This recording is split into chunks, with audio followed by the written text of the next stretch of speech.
আমার ভিডিও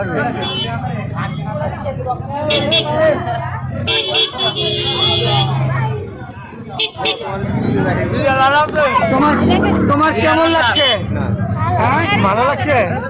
কি আছে বলতে পারো?